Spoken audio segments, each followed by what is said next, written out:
Hello everybody. Today we have got the fourth lesson. Our lesson is Stages of Life 2. By the end of the lesson, you will be able to use the phrasal verb break and the ing-ed participles, to consolidate new vocabulary describing the character of your family members.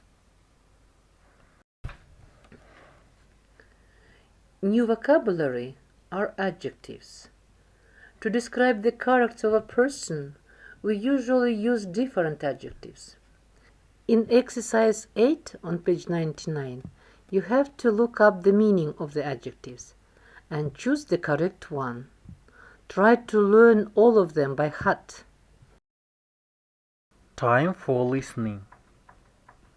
Listen to two people talking about their friends. Match the people to the character adjectives. Two adjectives do not match. B. Vocabulary. Exercise 10, page 99.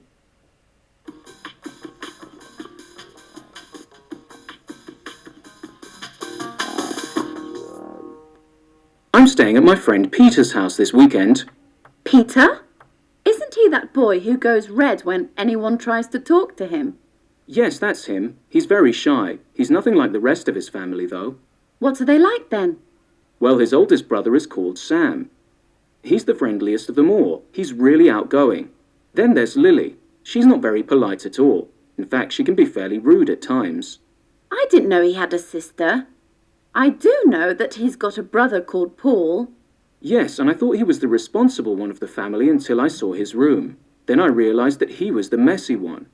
There were dirty clothes everywhere. Ugh. Has he got any other brothers or sisters? One sister, Emma. She might be the youngest, but she doesn't act like the youngest. She's always telling everyone else what to do. She's the bossy one. So who's left? Mark, he likes a bit of peace and quiet. He worries a lot about school and other things, so he's quite anxious most of the time. I'm not surprised with all those brothers and sisters.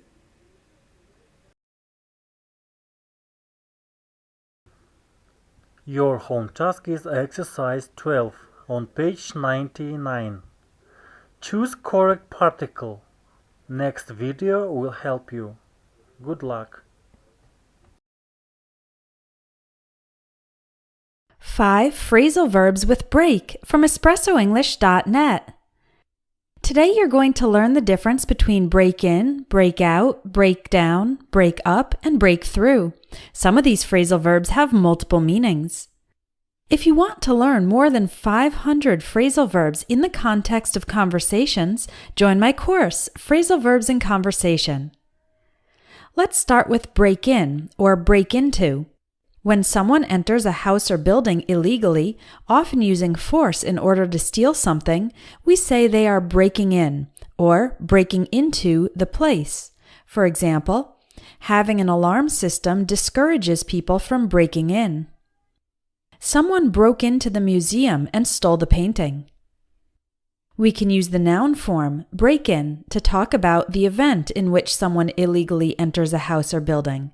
For example, ever since the break-in last month, I've been afraid to spend the night home alone. We also use the phrasal verb break in when talking about using something new in order to make it more comfortable or familiar to use. For example, when you buy new shoes, the first few days you wear them, you are breaking them in, making the shoes adapt to your feet and getting used to wearing them. Now let's look at break out. We can use this phrasal verb when skin problems appear, especially a rash or pimples, which are small bumps, usually on your face.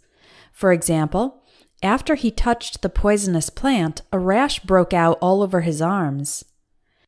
My teenage daughter doesn't want to take any pictures because she's breaking out. This means she has pimples on her face. We can use the noun form break out to describe an instance of skin problems.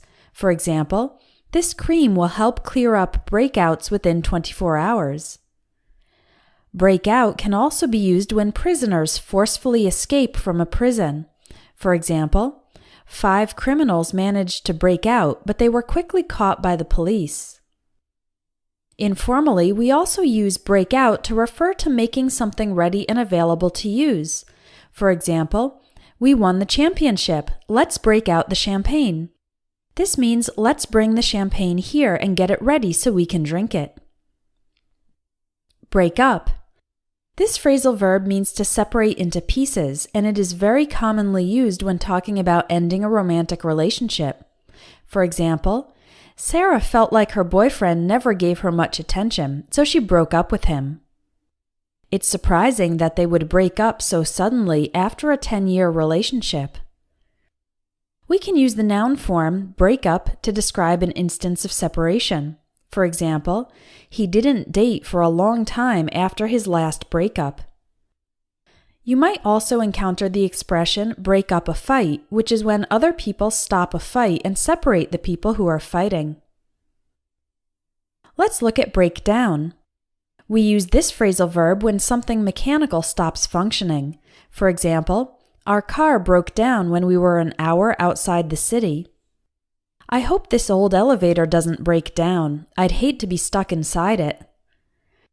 It can also be used when a person suddenly becomes very mentally and emotionally upset. For example, all the stress of my job made me break down and start crying at work. Again, we can use the noun form breakdown to describe an instance of this action. The machinery has had 3 breakdowns in the past month. I was a little embarrassed about my breakdown at work. Finally, let's learn break through.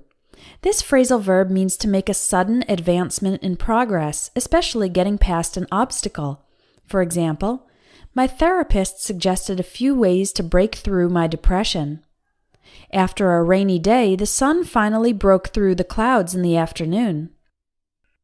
We very commonly encounter this phrasal verb in its noun form, breakthrough. Scientists have made a breakthrough in cancer research. They've found an effective new drug. I thought about the problem for a long time, and I finally had a breakthrough.